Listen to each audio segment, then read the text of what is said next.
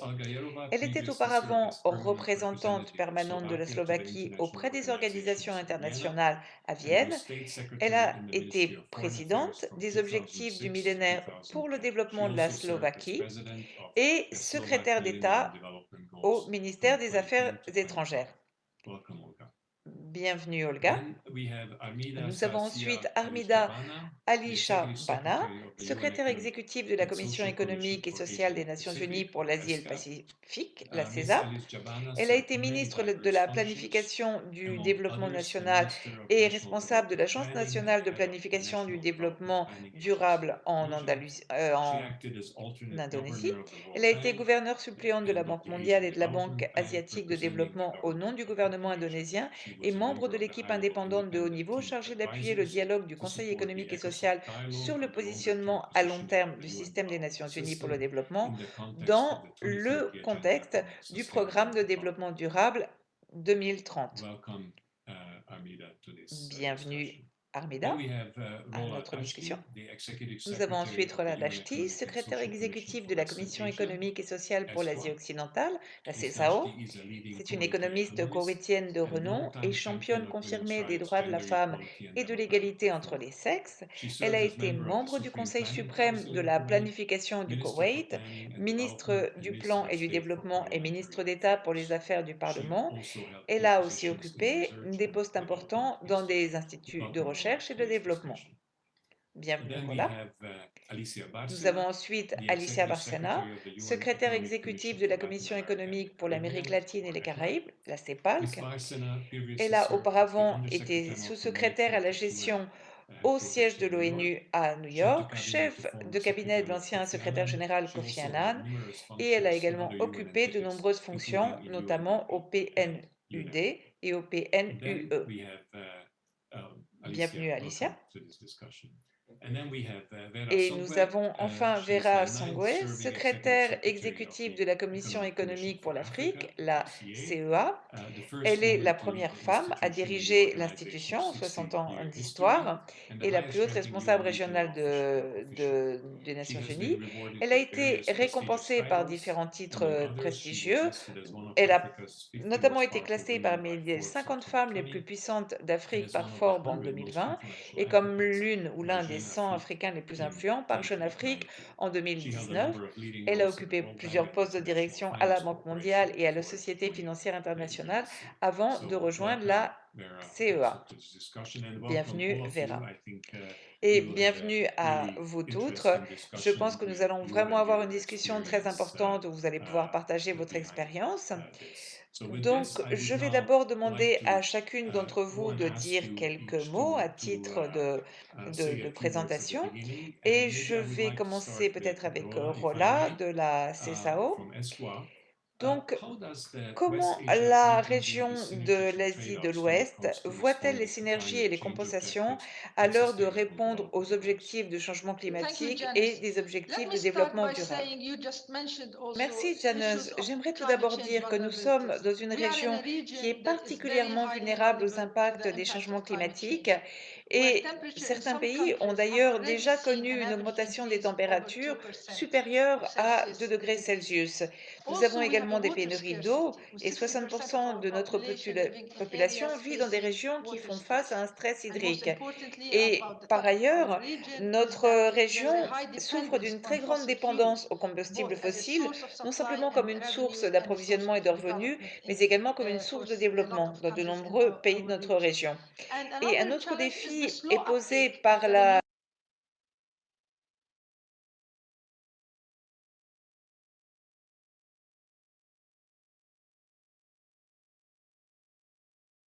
lente adoption des énergies renouvelables dans notre mix de consommation énergétique.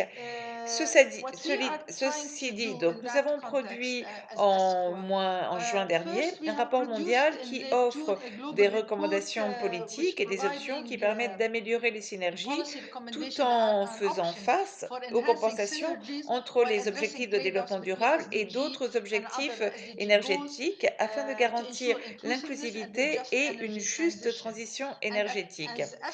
À la CSAO, nous soutenons les États membres et nous les aidons à transformer les secteurs énergivores qui peinent à atteindre la durabilité, et donc le secteur des hydrocarbones.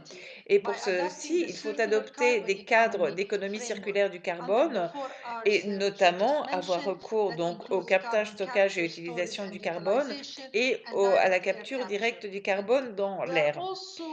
Nous aidons par ailleurs les États membres à développer des politiques commerciales de marché tout au long de la chaîne de valeur vers la transition et vers les technologies émergentes depuis la phase de développement jusqu'à la commercialisation et le déploiement. Et enfin, nous aidons les États membres à faire face à atteindre leurs objectifs climatiques tout en respectant le droit aux émissions, au développement et à la prospérité économique. Merci.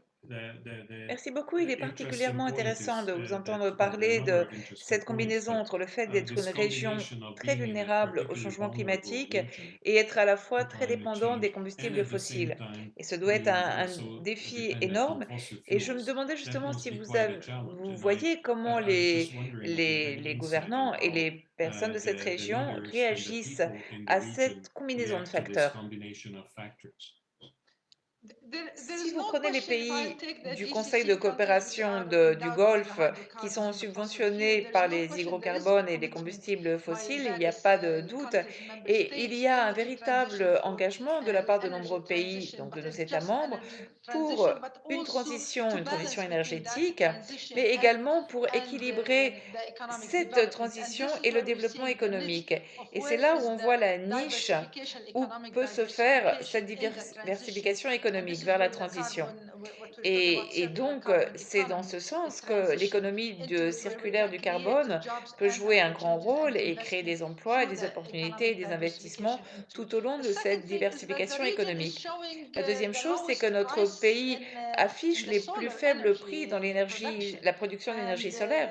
Et nous voyons de très grands investissements aux Émirats arabes unis, en Arabie saoudite, de l'ordre de milliards de dollars d'investissements dans les énergies renouvelables, mais également des milliards d'investissements dans la production de pétrole brut, de raffineries et de combustibles fossiles. Donc, il y a véritablement de très grands investissements dans le captage du carbone qui vient de la production des combustibles fossiles.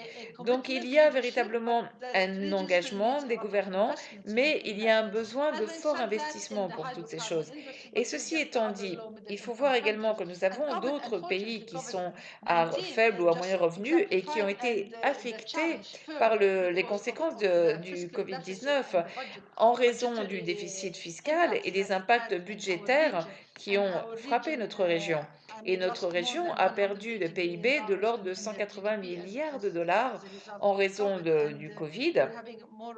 Et il y a des déficits gouvernementaux de plus de 280 milliards de dollars pendant cette période 2020-2021.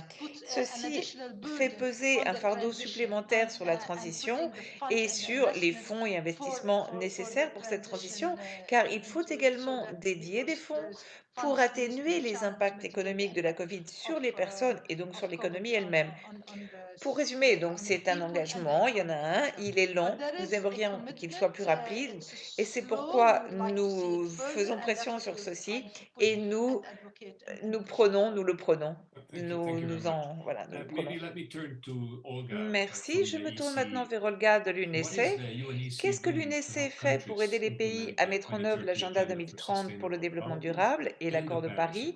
Et pourquoi est-il urgent que les pays de l'UNECE atteignent la neutralité carbone et se préparent pour les émissions négatives nettes? Et quel rôle une bonne élimination du CO2 joue-t-elle dans ceci?